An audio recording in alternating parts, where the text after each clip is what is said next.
Surat LCB zone 1ની team અને પુણા પોલીસની ટીમે પુણા વિસ્તારમાંથી ડિગ્રી વગરના 4 બોગસ ડોક્ટરોને ઝડપી પાડ્યા હતા.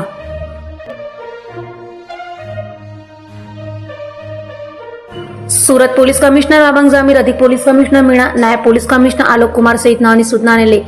ઝોન 1 એલસીબીની ટીમના અનારમાં હેડ કોન્સ્ટેબલ હરીસિંહ અને આનંદભાઈને મળેલી બાતમીના આધારે પુણા પોલીસ સાથે મળી પુણા પોલીસ મથકની હદમાં પુણા ઉમરવાડા ખાતેથી